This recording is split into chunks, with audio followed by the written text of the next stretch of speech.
grew up in a world where waiting was normal, where gratitude came easily because we didn't have everything.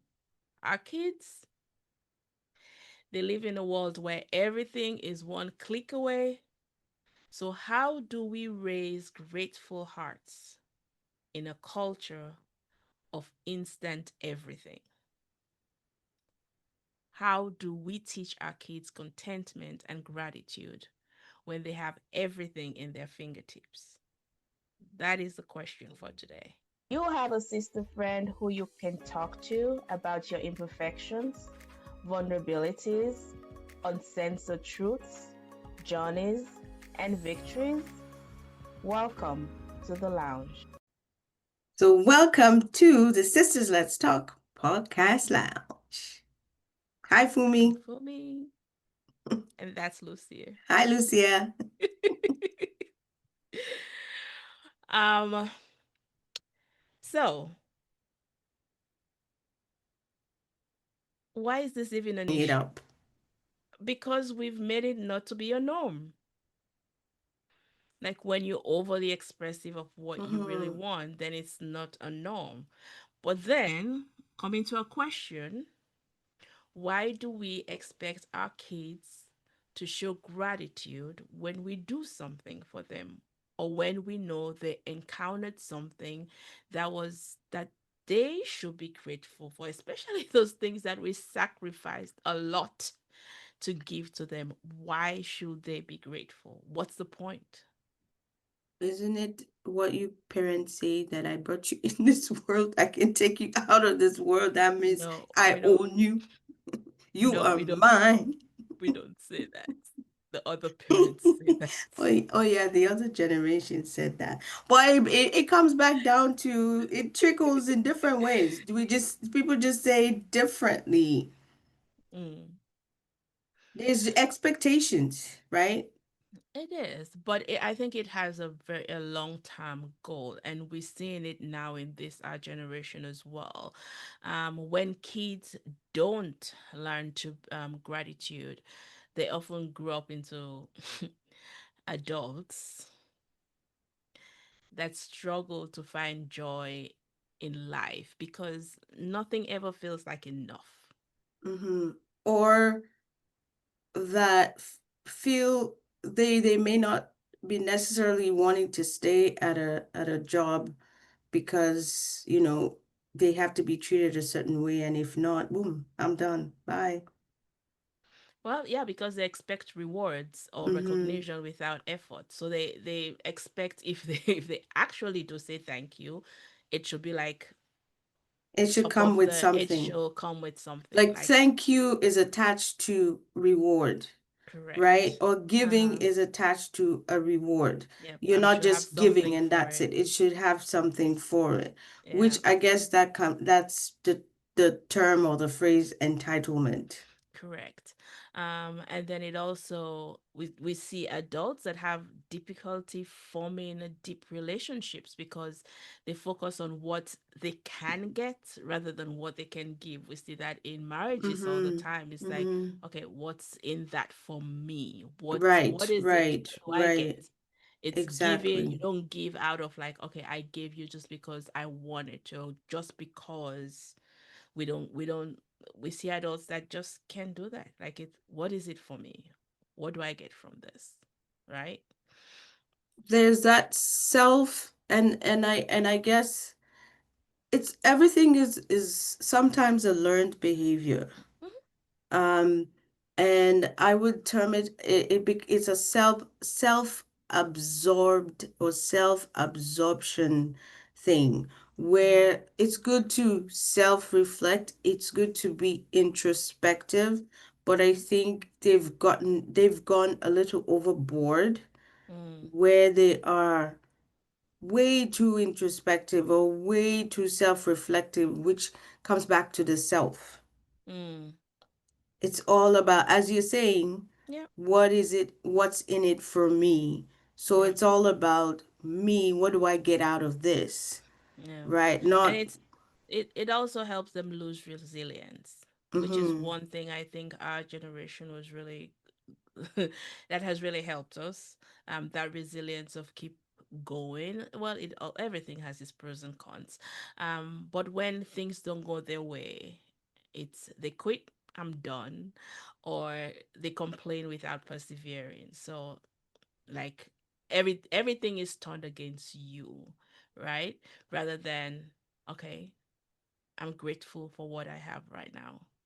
So like a friend was talking about stuff was going on at work and stuff like Mm. that, and she has been pursuing, like, advocating for herself, and then she got to a point that, you know what, I'm done. I'm glad I have a job. I'm glad I still have a paycheck that's coming in. I'm just gonna thank God for what I have right now. I'm done. I'm done with the fighting. I'm done. Was she wrong with what she was advocating for? No. Um, but at the end, the result that came, it was something that she didn't even have to fight for. Like that one, you know that God eventually fought everything with the results that she ended up having. But But she if had put in some effort. She did she had something. she had put in some effort, and then she got to that point that says, I've done my part, I'm grateful for what I have now, right? and and then just sit back and enjoy what you have now, this moment. What is it I am grateful for? I mean, I get it, but to be honest, in all fairness to them, to the kids now, to the Mm-hmm. generation, I would say the younger Gen Zs and then the Gen Xs and the younger millennials and the Gen Zs But is, even our generation, there are or people that, even our yeah. generation, because again, we had this conversation when we spoke with Bimpe, when Mm-hmm. we had that conversation about how things move fast Mm-hmm. and how we all to be having to be grateful as adults. Mm-hmm. But the adults have created this atmosphere, one. But Mm-hmm. secondly, in all fairness to the kids, things are moving fast. Whether you like it or don't like it, things are moving fast. You have to move with it. You have a sister friend who you can talk to about your imperfections, vulnerabilities, uncensored truths, journeys, and victories. Welcome to the lounge. I think gratitude also grounds us in what we have, what Mm-hmm. we've had, what we have, and where we're going. And where we're going. Yeah, I, I, I, it, it is a beautiful thing. So we know we need to be grateful, right? So Right. how are we know we want our kids to be grateful, which is the point of this question, right? How do we raise these grateful kids in this culture where everything is instant? They have everything at their fingertips. What are a few things, right? Our plum women can do at home, that can help these kids, like we start bringing that culture again into our families, like intentional things that they can do. I think one of it is to set realistic expectations. Mm. But Like what? what exactly is that realistic expectation is it varies from one family to another. It will Mm. vary from one family to another. It depends on what you value. But Mm. at the end, in the long and short of it is, for example, if you know you cannot afford, there is a point where as a parent you probably want to do everything for that Mm. child, right? You want to give Yeah. them the best. But if you are always going into debt Mm. to please or to give everything, Mm-mm. then that child, so you haven't set realistic expectations for yourself, and Mm-hmm. therefore that child also doesn't know, has not understood what that expectation means. And Yeah. they're gonna grow up, I got everything. Mm-hmm. So why shouldn't I get it? Not Yeah. knowing that there were consequences. So Mm-hmm. I think setting realistic expectation is one, and also having that conversation about consequences for certain things. If you're not Yeah. thankful, if you're not grateful, there are consequences. It may not be such a huge negative impact, but Mm-hmm. there's still some negativity that comes with it. It may not be now, it may be down Mm. the road, Yeah. right? Like we were saying prior to the recording, if they don't learn to say thank you or don't have that, then down the road, they will never be saying thank you. They will never say please. But then people will see them as either they're rude or just weird, and then they will feel rejected, Yeah. right? So in that Yeah. moment, they may not have felt it, but Mm-hmm. as adults or growing up in Mm-hmm. real life society, they Yeah. might then feel rejected. Yep. And I think it was the book. I didn't read all of it, and I'm not doing the exact quote, but Outwitting the Devil by Napoleon Hill. He was talking Mm-hmm. about um as parents right now, we feel like giving our kids everything they ask for when they ask for it is one way of showing them love, which Mm-hmm. truly we're holding back that thing that will let them actually want to be actual human beings in society, because society doesn't just cough everything off and give to you. We're supposed to love our kids and actually train them to Mm-hmm. be people that can actually work and get something, actually do something so that they can achieve the goals that they really need to achieve. But if we just hand over everything on a platter, they're not going to learn anything. And that was an eye opener for me, because I have to remember that too, because especially for us that didn't have anything or didn't have as much, You and want then to now give. you'll be like, man, I know what it felt like when I didn't have Mm-hmm. that new shoes, right? And Mm-hmm. now we just want to like give that child new shoes, if that was the word, Yes, new shoes is to give them everything so they don't have to feel that pain that we felt. But I feel like knowing now what I didn't know before, which I'm sure our parents knew, was that if they just gave us everything on a platter, there is no reason why we will want to do anything for ourselves. yeah. The Bible Yeah. says, train up a child in the way they should go, and Yeah. when they're older, they will not depart from it. Yeah. Um, But I it's and not just yeah, go on. it's not just about, you know, just it's not even just about the chores that they have to do or Mhm. learning to cook or learning to do a schedule. Mhm. It's also that innate that more morals, values. Yeah. And other few things that you can do: a family gratitude journal, or let them write a thank you. So we started doing this at home, like the kids, Mm-hmm. they'll write a journal, list of things that they're grateful for at the end of the day, and then they read it. So just a way of reminding them to be grateful for what they have, what they see. Mm-hmm. um Dinner conversations can be one good thing, and everybody just go around the table and probably list one thing they're grateful for, right? True. Mm-hmm.